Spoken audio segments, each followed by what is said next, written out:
So guys আজকের ভিডিওটা একটু অন্যরকম একটা কন্টেন্ট মেক করতেছি আমি। দেখুন এই যে আমার একটা ফ্রেন্ড আছে, ঠিক আছে? আমার একটা বান্ধবী। তো আমি আসলে তাকে কনটেন্ট বানাইতে ফোর্স করি। ঠিক আছে? যে তুমি কনটেন্ট বানাও। আমি যেমন Facebook কনটেন্ট মনিটাইজেশন থেকে ইনকাম করতেছি, তুমিও করো। তাই না? তোমার হাতের খরচ করতে পারবা, রাইট? সো আমি কিন্তু ওকে দেখা যায় কি কনটেন্ট বানাইতে বলি এবং কনটেন্ট সে বানায়। মানে আমি বইলা দেই যে এগুলো এগুলো বানাইতে এবং সে বানায়। তো এরপরে এডিটিং তো সে পারে না, কথা বুঝেন? তো এডিটিংটা আমি আবার কইরা দেই। তো তারপরে হচ্ছে কোন কনটেন্ট কিভাবে কি করবে না করবে, স্ক্রিপ্ট কিভাবে, রাইট? কিন্তু এগুলা বলি। সো এটা বলার পরও তারপরে সে আমি কনটেন্ট মানে রেডি কইরা দেই, তারপরে সে আপলোড দেয়। তারপরে তার কিন্তু 1.4 মিলিয়ন পর্যন্ত ভিউজ গেছে।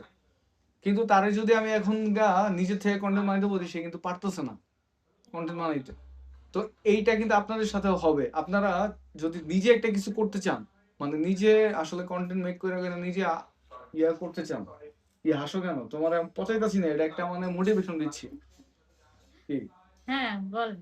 তো নিজে যদি কিছু না করেন তাহলে কিন্তু আপনি অন্যের সাজু থাইকা, এই যে আমার কিন্তু মাথা মতো গরম হয়ে গেছে, আমি কিন্তু আর ওর কনটেন্ট বানায় দিব না, আজকে বইলা দিছি। ঠিক আছে? হুম। তো নিজের থেকে যতদিন মতো না বানাইতে পারবেন আপনারা, ততদিন মতো আপনারা সাকসেস করতে পারবেন না। তুমি এখন থেকে নিজে থেকে কনটেন্ট বানাবা, নিজে নিজে ওকে। এডিট করা শিখো। আমি ওরে অনেকবার শিখানোর ট্রাই করতেছি, কিন্তু সে মানে হি হি হা হা হাসিতেই আর কি শেষ।